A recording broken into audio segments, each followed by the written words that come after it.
uma mulher polivalente. Desde 2019, vivenciou a mais trágica ação do comunismo, operando juntamente com o narcotráfico na América do Sul, onde... Ela é atriz, militar, atleta e fisioterapeuta. Perpetuar o ciclo de violência, de estupro, de abandono e de morte. A primeira mulher indígena a ingressar no Exército Brasileiro e deputada federal pelo Amapá, Silvia Wayampi. Fala, dona Silvia, muito obrigado pela presença, deputada federal. E estamos recebendo aqui, o Instagram dela é Silvia com W, né? W-I-A-P-I. É isso? Isso, Wayampi. Wayampi. Isso é o quê? Qual é essa... etnia do norte do Brasil. Ela existe na Guiana Francesa, no Pará e no Amapá. É de tronco indígena Tupi-Guarani. Tupi-Guarani. Boa. Temos muitas palavras Tupi-Guarani aqui. Eu queria aproveitar para dar um presente lá do meu estado. Mesmo. Opa, é comigo mesmo. Quando eu anunciei que viria aqui, eu falei com o Mel do Quilombo. É um quilombo chamado Mel da Pedreira. E eles produzem um mel específico. Boa. Mel do Quilombo. Esse mel, ele é produzido no meio do mundo. Mel de Uruçu. Isso. E é feito de abelhas sem ferrão. Olha só. Então, caramba. é um projeto desenvolvido por quilombolas no Amapá. E, justamente pelo fato de ser no meio do mundo, acredita-se que, pela questão da latitude e longitude, ele tem um potencial magnético curativo. Aí sim, hein? Que beleza, hein? Alguns produtinhos das nossas cooperativas do estado do Amapá, do sistema OCB. O que é o sistema OCD? É um sistema de cooperativas, né? Aí tem o chocolate que é produzido no Amapá. Tudo meu? Tudo seu. Então vai falar que não vem não, gordão. Não quer comer a sacola. Aqui, ó, chocolate. Então, o chocolate... Mas isso é o quê? Isso aqui é o índio que faz? É a região? Isso, são as comunidades tradicionais da região. São as castanhas produzidas na região. Essa é boa. E aí sim. Olha essa castanha. Essa você come uma por dia. Essa é a crua. Isso. O gordo quer comer. Não vem não. Abre aí. Tudo meu. Põe o melzinho. Nossa. E por falar em potencial curativo do Mel da Pedreira, eu trouxe também um produto que é produzido apenas no Amapá pelos quilombolas da região, que é a gengibirra. Aí é pra nós. A gengibirra é uma bebida afrodisíaca. Esse tem que dar pro Emílio. Aí pro Emílio não serve. Ele é E aí você pode experimentar e já pode até sentir, né, esse potencial utilizando ali já com a pelereta. Isso aí, ó. Vai meter o melzinho e aí Ô, deputada. Vai E como é que... o melzinho, né? O que é? A gengibirra pra você aí, ó. Hoje matou tudo. Ó, é o sistema OCB. Tá aqui, ó. São as cooperativas, né, do estado do Amapá. E são elas que produzem todo esse material. Quem manda são as ONGs que estão lá no Hyde Park em Londres. Sim. Diz que índio aqui não manda nada. Comanda um Negroni a Diz turma. que vocês não mandam nada.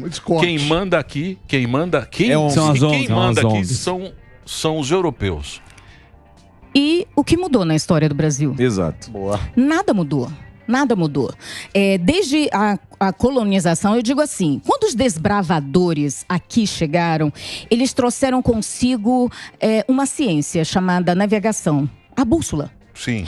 E com eles também trouxeram uma tecnologia chamada pólvora, arma de fogo. Certo. Então, com essa ciência e com essa tecnologia, eles foram desbravando, entrando no Brasil, dominando, segregando, isolando e matando povos. Sim. Aos poucos que sobraram, permaneceram isolados. Mas por que esse isolamento? É preciso entrar na história. O Tratado de Valladolid, ele levou 3 espécimes, né? Quando houve o Tratado de Valladolid, 3 espécimes foram levadas para serem julgadas, para saber se aquelas criaturas teriam ou não teriam alma. Então passaram 15 dias em julgamento até decidirem que sim, indígenas teriam alma, mas seriam o elo perdido do paraíso, o elo perdido do Éden. Então, era melhor que eles fossem preservados e que eles fossem mantidos naquela forma. 500 anos se passaram, indígenas continuam isolados, nada muda, nus. E há quem ganhe com isso, há quem lucre com essa segregação. Quem ganha? São as organizações não governamentais, as ONGs, financiadas por governos internacionais que sempre tiveram o Brasil como uma colônia de exploração. É muita pureza acreditar, né, o brasileiro acreditar que o país inteiro não esteja mapeado. O país inteiro está mapeado. Nós sabemos onde tem reservas de água mineral, nós sabemos onde tem tântalo, nós sabemos onde tem ouro, nós sabemos onde tem nióbio, nós sabemos onde tem potássio. E para que serve o potássio, por exemplo? O potássio serve para nutrir o solo, para que a gente possa adiantar a produção. Por exemplo, para que serve o tântalo? O tântalo ele vai servir para conectores, né? Para transmissão, serve para materiais hospitalares, materiais médicos. Acontece que o Brasil ele é rico demais nisso. E se ele explorar, ele vira potência. Sim. E, obviamente, o mercado internacional não vai querer concorrer com o Brasil tendo todo esse potencial. Então, é melhor que se crie uma narrativa, é melhor que se crie uma pressão internacional de que, sim, esse país precisa ser preservado, aquela região precisa ser preservada, porque nós precisamos salvar o mundo. Mas ninguém perguntou, por exemplo, ao povo da Amazônia brasileira ou ao povo do Norte se ele quer pagar essa conta para que a Europa esteja... Salve o mundo e não salve eles, né? É bem isso. Ô Silvio, agora a gente vê algumas pessoas que se dizem representantes de alguns povos indígenas falando, não, tem que ser assim, porque no governo passado a gente teve aqui o presidente da FUNAI, ele falou que o índio ele quer autonomia, quer poder explorar, quer poder crescer, assim como a gente vê nos Estados Unidos que o índio é bem avançado, né, nessa questão. E como você acabou de falar, parece que vive 500 anos atrás ainda, né? O que leva essas pessoas querer manter os povos desse jeito, preservada como se fosse 500 anos atrás? Bom, como eu disse, existem interesses. Existem pessoas que lucram com isso. Quanto mais segregado, isolado, sofrido, é mais fácil de vender o problema e ganhar o dinheiro com a desculpa de que se está protegendo esse povo. Agora, eu também acho um discurso antagônico, eu, enquanto indígena, poder tomar banho de água quente, beber água gelada, poder estar dentro de um apartamento, poder pedir comida por iFood, assim como outras personalidades indígenas que se dizem representantes de povos indígenas. Mas essas pessoas, diferente de mim, elas querem que esses povos, dos quais eles se dizem representantes, permaneçam vivendo em 1500 enquanto eles estão no século XXI. Eu quero que o meu povo tenha o mesmo direito que eu tenho, a mesma oportunidade que eu tenho e tudo aquilo que eu conquistei. Então, mas aí é difícil, né? Bom, aí é difícil você conseguir com que todos sejamos eu sempre digo que existe o ideal imaginário. O que é o ideal imaginário? É quando você olha para mim e diz assim, nossa, mas ela tá de salto alto, ela tá de calça jeans, ela tá maquiada. E se você fechar o olho e pensar assim, indígena, rapidamente você é remetido para 1500. Sim, Adidas. É o ideal imaginário. Então, é o rótulo. Então, é esse rótulo que me segrega. É esse rótulo que me impede de ser igual e de conquistar a minha cidadania enquanto brasileiro, enquanto ser humano. Sim. Então, é bem complexo. Inocentemente, toda a sociedade, ela me isolou dentro do ideal imaginário. Então, muitas das vezes, quando ela encontra um indígena que conseguiu hoje estar, por exemplo, onde eu estou, ou como os indígenas Pareci, que são grandes agricultores, que são... Do Mato Grosso? Do Mato Grosso. Então, eles têm a cooperativa lá. A gente teve aqui com o chefe lá, eu não sei como é que ele... Lembra que ele... Sim, participou. Ele participou. Eles têm uma... Então, mas isso que eu gostaria de entender. Porque, por exemplo, você pega terras indígenas. Certo. Porra, é um absurdo que tem muita terra indígena. Sim. Não é? O governo... Tem um marco temporal que vira e mexe e vem da confusão. Sim, mas vamos deixar pra lá. Vamos entender o negócio. O índio que está dentro da terra, que é dele, não pode mexer naquela terra. Por quê? Porque aquela terra não é dele. O Estado falou, vai ser seu. É sua, mas você não pode usar. Vai ser seu, mas você... Fique em cima só. Você é muito bobinho, eu não vou deixar que você mexa. Deixa comigo, que eu cuido de vocês. Nos Estados Unidos o índio faz cassino. Sim, mas vamos ver aqui como é que é a realidade aqui. Porque é do índio, mas não é. É isso? Exatamente. Então nós temos que mudar a lei, reformular a lei, inclusive fazer alterações necessárias, inclusive na Constituição.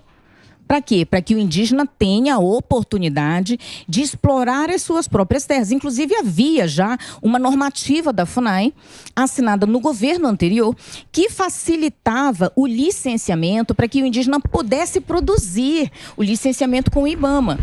E o que aconteceu? Que agora, simplesmente... Essa portaria, essa normativa foi revogada. Então o indígena não pode mais produzir. Quer dizer que ele pode ser condenado à fome para que ele viva apenas de uma cesta básica. Ou de uma ONG que vai te ajudar do jeito que... Então, mas a ONG ela faz o quê? Ela pega as fotos do Sebastião Salgado, isso também tem põe na Europa, faz um jantar, cada mês é 20, 30 mil dólares, arrecada uma grana e enfia dinheiro no bolso. Fala, e acabou, não chega na ponta. Não chega, é o que a gente... mas eu não entendo por que isso aí não vai pra frente. E por que não denunciam essa isso? Conversa. Fazer o break? Então vamos fazer o break rapidamente. Ó, Silvia Waiampi. Posso falar? Waiampi. Mas porque tem o tio. Tem o tio, mas aqui na internet é sem tio. É Silvia Waiapi. Certo? Entra lá, siga a Silvia para ver o trabalho dela. Vai lá, Reginaldinho. Queria fazer uma pergunta para a deputada. Como foi que você quis tomar a frente desse tema e ir para a política para tentar resolver esse problema? Você foi contaminada por essa narrativa que todos ali que queriam explorar eram os colonizadores, que o Brasil não tinha que mexer no solo, etc. Como foi a tua descoberta, a tua epifania desse tema e como é que foi entrar na política para mostrar para as pessoas a diferença que tem de toda essa narrativa? Educação, escola. Quando eu cheguei na escola, eu era bem pequena, as pessoas olhavam para mim e diziam, nossa, uma verdadeira brasileira. Uma índia de verdade. E na minha época, as crianças elas perfilavam, elas se reuniam para cantar o hino nacional e uma delas era chamada para hastear a bandeira do Brasil. E na época, pelo fato de ter sido impregnada com o entendimento de que eu seria a verdadeira brasileira e eu queria hastear a bandeira do Brasil e eu não podia. Só as crianças brancas e as crianças não indígenas é que podiam fazer isso. E aquilo foi me martirizando. O indígena não podia hastear a bandeira? Não.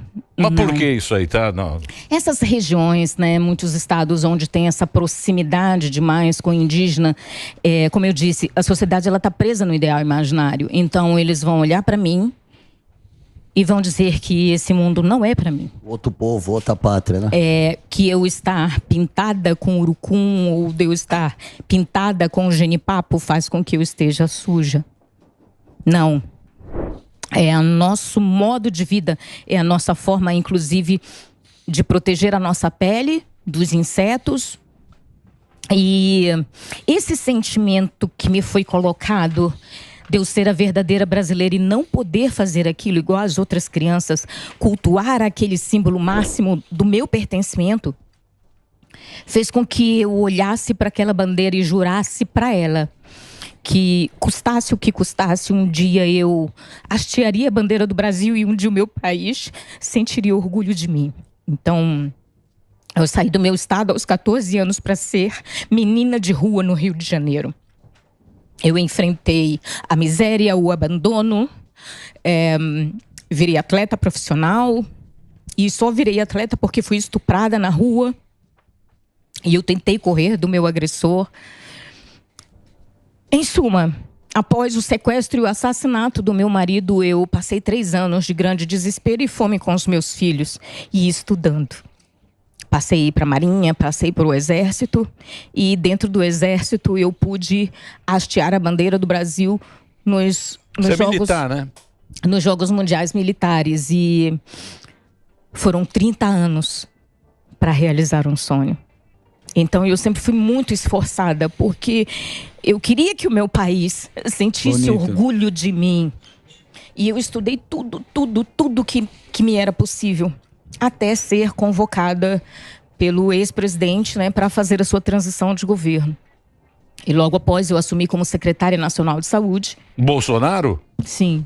Diz que matou lá todos os índios lá, pô. O responsável. E por incrível que pareça, foi o primeiro presidente a convocar um indígena, uma mulher indígena, para fazer a sua transição de governo. Então tudo aquilo, depois de 2018, depois de 2019, é cópia.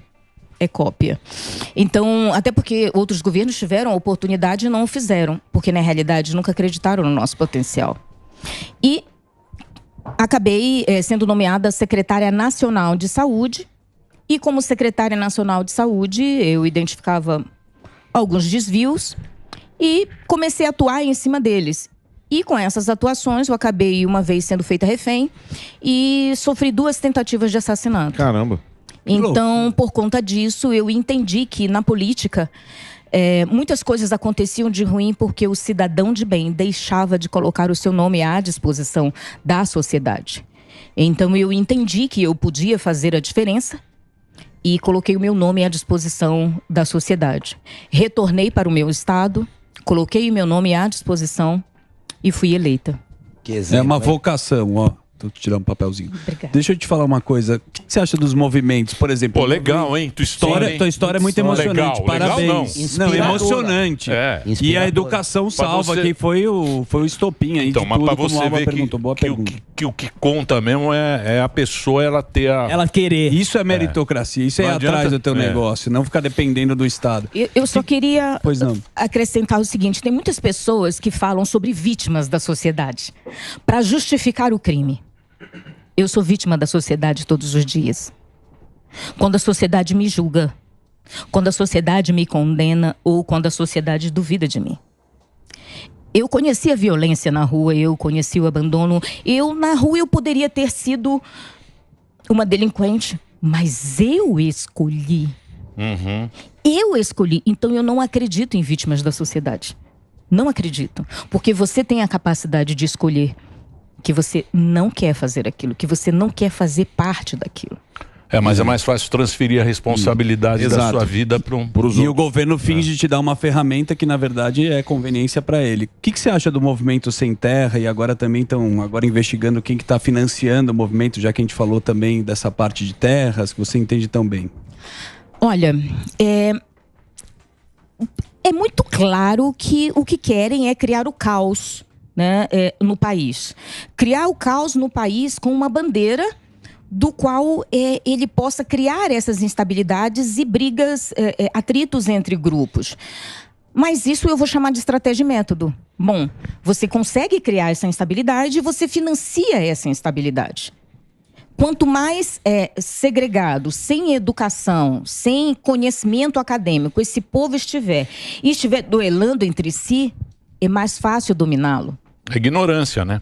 Então, assim, você cria grupos, né? E existe, óbvio, financiamento para isso. Nós somos um país com uma extensão continental enorme e cheio de riquezas. Então, quando, por exemplo, você avança no seu negócio e eu não posso permitir que você avance no seu negócio, que é o que tem acontecido com o agro brasileiro, né? Durante a pandemia, o agro brasileiro alimentou praticamente metade do mundo. Essa era uma pergunta. Então, eles oferecem algum risco às terras indígenas, o agro? Porque essa é uma narrativa que pode jogar para os lados. Você vive isso. Tem algum risco o agro na terra indígena? Não, não tem. Não tem. É uma narrativa. Até porque a Constituição de 1988 garante que todas as terras ocupadas por indígenas é do indígena. Sim. Então, nenhuma propriedade, nenhum avanço de qualquer um que esteja mal intencionado perpetuará. Até porque é muito difícil você chegar com maquinário, instalar, etc., nessas regiões. Por exemplo, na região amazônica. É praticamente impossível, até porque a questão do acesso é muito complicada.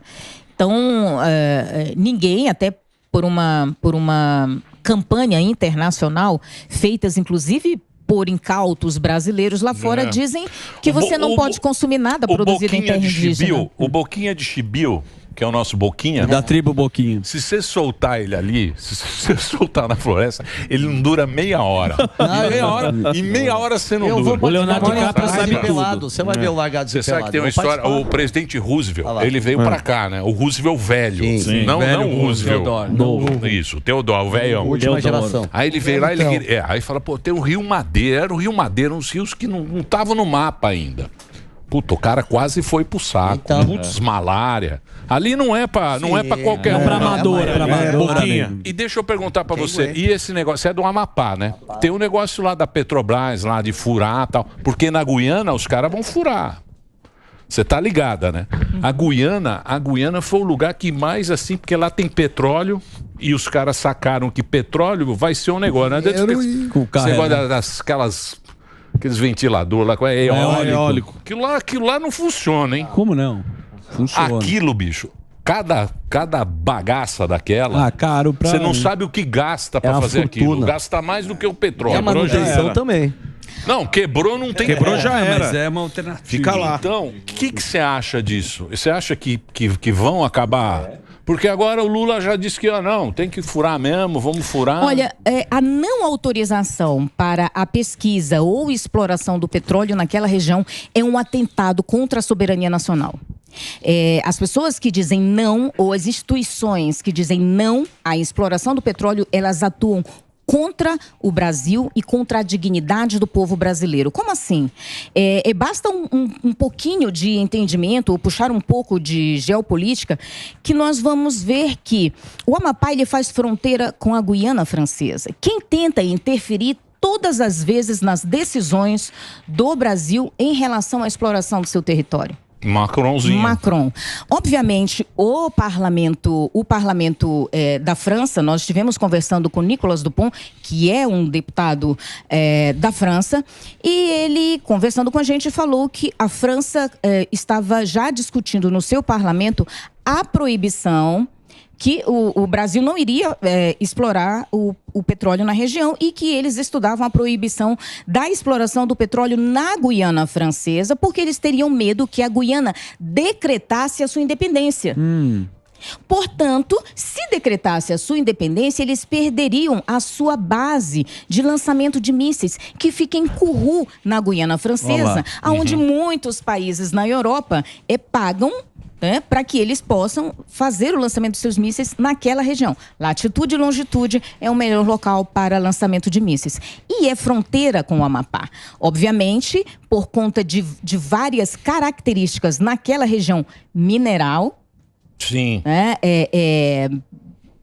Essa parte de substâncias, de produtos fósseis, né, que nós temos naquela região, gás natural, obviamente, explorar aquilo na região é estimular que a Guiana também o faça e, com isso, a possibilidade de que eles decretem a sua independência. O que você falou, os caras, o primeiro mundo quer que a gente seja uma colônia. Sim, para sempre. Deixar o índio lá, de vez em quando vai lá, e aqui também os caras não... Eles exploram, eles ganham dinheiro, é o que ela falou, um negócio que acontece E algo interessante, por exemplo... Quem lucra com isso? Nós vemos que existe uma pressão internacional, uma pressão absurda sobre o Brasil e de impacto apenas no norte brasileiro. Veja, agora... Mas é a Amazônia. Porque a Amazônia... ela é muito bem vendida pro mundo. Sim. É o pulmão do mundo. É um negócio muito sensacional. A narrativa é boa. Essa Amazônia. Sim, mas... Só que eles nunca mostram o povo que tá lá. Exatamente. Os caras que moram aquelas palafitas, a miséria. E existe... O crime organizado hoje, ele opera na região de uma forma muito visível e contundente. Por exemplo, existem populações que são tão pobres porque elas não podem derrubar uma árvore. Porque se elas derrubarem uma árvore, elas são multadas e essa multa é 10 vezes mais que o valor da sua propriedade. Então essa pessoa tem que viver da cesta básica. Enquanto a sua mulher vai para a estrada para se prostituir. Crianças se prostituem por um punhado de arroz. Porque alguém na Europa decidiu que lá nós não podemos plantar arroz. Ainda há pouco... E no quintal dele tem um mogno que vale $10 mil, uma tora. Exatamente. Quanto ao crime organizado, por exemplo, é algo muito trágico. Eu vou falar do meu estado, do Amapá, mas eu sei que isso repercute no norte brasileiro inteiro. A Polícia Federal, ela fez uma prisão de 9 homens que faziam parte de uma organização criminosa que vendiam bebês e crianças para prática, para abuso sexual, inclusive com animais. Meu Deus. Crianças de 2 anos, meninos de 2 anos sendo vendidos para serem abusados sexualmente. Famílias entregando os seus filhos. Crianças sendo sequestradas para o tráfico humano, para o abuso sexual. Isso precisa ser falado. Que é o filme. O Sound of Freedom. Sound of Freedom. Isso precisa ser falado. Na Colômbia. Porque aí você tem estimulando a pobreza na região, estimulando a segregação desse povo e a não exploração de suas potencialidades minerárias na região, você tem exatamente uma outra moeda que eles precisam para tráfico de órgãos, para prática sexual abusiva. É estratégia e método. Só o Brasil que não está vendo isso? Mas Silvia, agora a gente voltando a falar essa questão da educação, o povo, de modo geral, o povo brasileiro deixou meio de ser tonto, falar bem da verdade, né? De acreditar na grande mídia e tudo mais. Eu queria saber a sua visão do indígena. Ele também cansou dessas promessas? Sempre vai alguém, vai lá, dá um tapinha nas costas, promete uma coisa, promete outra. O povo indígena também já está de saco cheio e cansou disso daí? E você está vendo algum tipo de levante para que mude efetivamente as coisas por lá, não? Sim, muitas comunidades indígenas, elas têm começado a querer produzirem suas próprias terras. Por exemplo, nós temos a Copraiba, que é uma cooperativa de mais de 20 povos indígenas, em que eles se auxiliam de várias localidades do Brasil. Nordeste, você tem povos do Norte. Por exemplo, os suruís estão plantando café.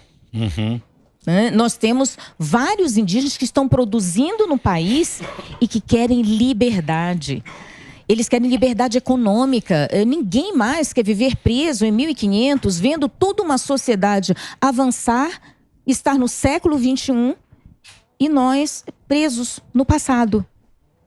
É uma sacanagem. E, deputado, como é que desfaz essa narrativa? Porque a gente vê, o negro, quando ele não concorda com o movimento, ele é o capitão do mato. Aí o indígena, ele é o vassalo do colonizador. Como é que tira Ou essa... então ele não é mais indígena. Isso, ele não é mais... Traiu o movimento. Ele não é mais indígena. Então, por exemplo, o fato de eu não concordar com essa política de segregação, o fato de eu não concordar com essa política imaginária, né, que eu tenho que viver em 1500, pelada, não proferindo bem a língua portuguesa, sendo mantida como um ser desprotegido e que precisa de proteção o tempo inteiro, isso faz com que eu seja atacada. Não só eu, mas a minha família. Por exemplo, meu irmão está estudando em Santarém, passou para fazer geografia para uma universidade pública e está sendo ameaçado por outros indígenas porque é meu irmão. Nossa. Então, assim, falaram, nós vamos expulsar você da faculdade. Eu falei, não vão expulsar você. Então, atacam o emocional de indígenas, tentando tirar dele a única coisa que eles têm, que é o seu pertencimento, que é a sua identidade. Veja, a história, ela nos negou tudo. Nos negou tudo. Por um ideal imaginário. Agora, no momento em que você não concorda em continuar preso no passado... Não, então você não é indígena, porque você fala bem o português. Então, mas isso aí é uma coisa que a sociedade brasileira vai ter que se resolver. Que é a escravidão, vai ter que se resolver. Dívida histórica, como é que é? Tem um nome, né? É um negócio que a sociedade brasileira vai ter que se resolver. Exatamente, vai ter que se resolver. Mas olha como a sociedade... Mas é muito esquisito. Mas vai ter que se resolver. Vou dar um exemplo. Então, quando eu falo... Porque um não pertence o outro. Mas o governo, por exemplo, um governo de esquerda, ele se apropria desse discurso discurso dessa pauta, que é o caso, por exemplo, do Yanomamis lá. Estavam passando fome, estavam morrendo. Isso no governo anterior. E nesse governo parece que é a mesma coisa. Nada mudou. O que você acha? Por que cria essa narrativa desse governo e se de fato eles fazem alguma coisa? Olha, não adianta nós fazermos um alarde e não mudarmos a situação de um povo. Por exemplo, é preciso que a sociedade entenda que a questão da fome não é só nos Yanomamis, é em vários povos. Então, colocaram como tema principal, mas isso ocorre em vários povos no Brasil. Né? Por exemplo, quando chove, a caça não sai, nem o peixe. Então, muitos indígenas, eles têm que coletar. E se não tiver esse material, por exemplo, na mata, eles não vão coletar nada e não vão comer nada. Então, muitos, por exemplo, algumas organizações se aproveitaram e começaram a levar um pouco para o lado dos Yanomamis, já que entrou em tema. Os Yanomamis consomem um cogumelo sanomá, um cogumelo. E esse cogumelo é muito proteico e é rico naquela região. Só que esse cogumelo passou a ser vendido. Então, chove, não tem caça. Chove, não tem peixe. Você vai tentar coletar o cogumelo, não tem cogumelo, porque o cogumelo já foi coletado e está sendo vendido por organizações não governadas. Tá num risoto em Paris agora, com azeite. Os Yanomamis, eles fazem uma cachaça bonito, boa, meio de... umas malocas, tem uma cachaçinha que é feita, acho que é meio de mandioca, o negócio fica... Deputado, daqui a pouco nem a cachaça. Ô, deputada, tem muita gente, o que é isso aí? O que é, Dedê? Pera aí, assessor, recados do assessor. Recados do Dedê. Ó, Dedê. Deixa eu só falar mais uma vez, eu vou passar o seu Twitter. Tá todo mundo apaixonado por você. Ela é demais. Mas é justamente esse negócio que a gente tem, né? Porque o Brasil é tão grande, né? O Brasil ele é tão diversificado. O Brasil é um lugar muito, né? Muito grande, muito chique. Então, e as pessoas não estão te conhecendo agora, muita gente. Então vou passar para você a rede aí da Silvia. Ela é deputada e está aqui hoje conversando com a gente. Tá aí, ó, Silvia WAIAPI. WAIAPI. Pode seguir, por favor. Por essa importância, é que nem a gente falou que agora não é dia do índio, né? O Gueré até me lembrou aqui que tem um dia, povos originários do dia. Não deveria, então, pela importância que vocês têm na nossa vida, ter um dia ou uma matéria cultural no colégio pra gente, pra criançada aprender desde lá o respeito, a vida, o que é, como vive, e não só colocar um cocar e ficar dançando no pátio da escola?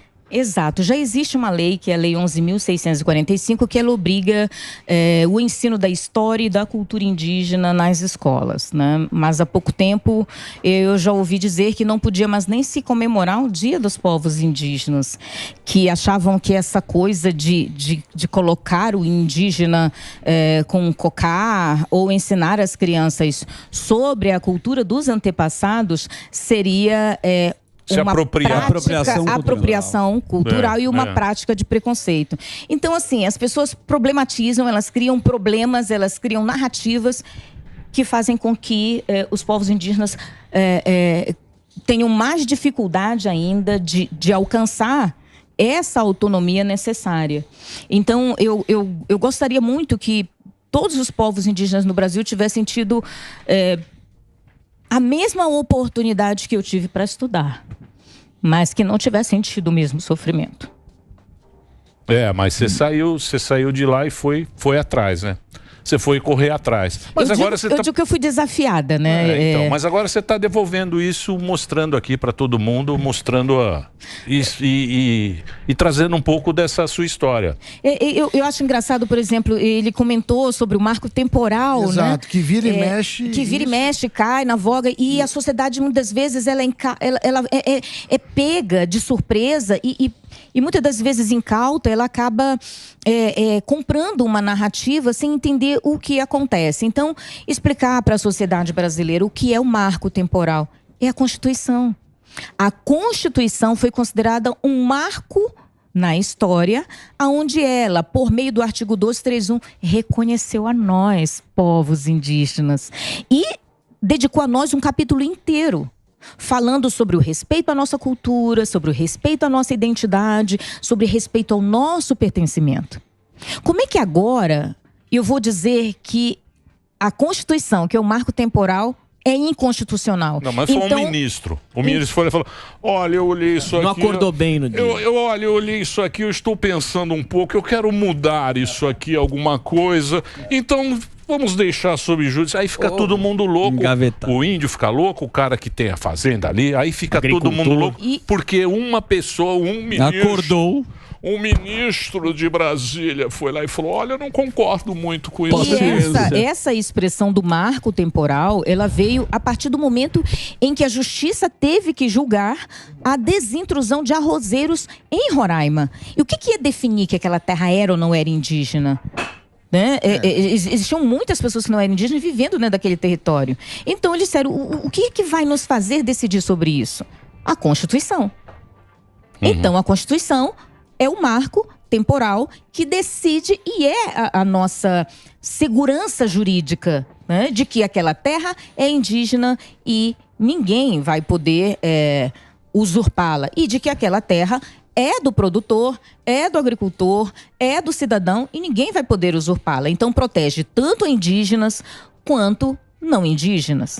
Então, basta deixar o índio usar ela, né? Então, o marco temporal é nada mais, nada menos do que a Constituição. E nós votamos isso na Câmara Federal, foi para o Senado, e as pessoas ficam naquele desespero. Ai, agora vão invadir as terras, vão matar os indígenas.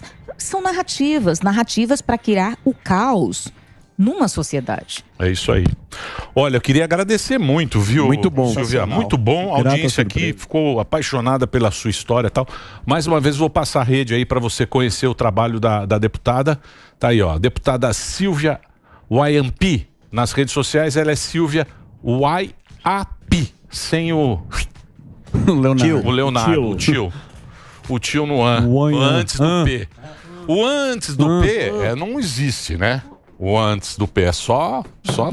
Obrigado, viu, Silvia? Pô, obrigado. Muito legal essa história, muito bacana. Espero que você volte mais vezes aqui para trazer pra gente um pouco da cultura, da história. Exato. E obrigado Muito pelos bacana. presentes. Você vai Todos adorar. meus. Por favor. Sim, foi muito legal. O mel do Quilombo Esse aqui eu vou... vai poder fazer curas eu vou dar pro maravilhosas. Sami. Eu gosto Agora, gengibirra. Mas você sabe tá que lá precisando, tem já o perfume da bota. Esse Você daí. sabia que foi... Óleo. O óleo da bota. Foi no mel do Quilombo que nasceu a ideia de proporcionar o Minha Casa e Minha Vida para todos os quilombolas e indígenas do Brasil. Esse desejo saiu lá. E na MP 1162, agora, do governo, nós entramos com uma emenda e foi aprovado tanto na Câmara quanto no Senado e agora assinado pela Presidência da República, um marco na história. Agora, indígenas e quilombolas têm direito ao programa habitacional Minha Casa e Minha Vida. Boa. Isso é bom. Foi um programa, uma emenda colocada por mim. Parabéns, é da direita. Muito bem, doutora. Muito obrigado. Muito obrigado a todos. Você gostou, Dedê? Então, Tem que audiência. botar lá ou não? Agora não. Participação agora? Não. Participação agora não, meu filho? É isso? Participação agora Então eu não, vou meu pro filho. break. Obrigado, viu, Silvia? Valeu, Você é muito Obrigada. simpática, muito bacana, muito legal e tem uma história muito... Pra gente, pra nossa audiência, é muito importante ter essas pessoas. Tem gente bacana no Brasil. Opa. Às vezes a gente faz tanto programa com... Tanto nego. Tanto nego escroto que vem. Já. Magrão. Aí a Vem gente um monte de surpreende. cara escroto, político não escroto faz que ideia. vem. Cacete. E aí você tem que ficar ali e tal, aí você vem, É porque vem o pessoal você. quer lacrar, né? A Ah, maioria é. das pessoas, o pessoal quer lacrar. Não, com não uma- é. Sexta-feira veio o Prata também, que é muito legal. Hoje também veio Hospital você. de Estamos Amor. aqui numa fase, fase boa. Isso, trazendo isso. brasileiros bacanas. É isso aí. Obrigado, viu? Obrigada também. Vamos pro break, Reginaldo?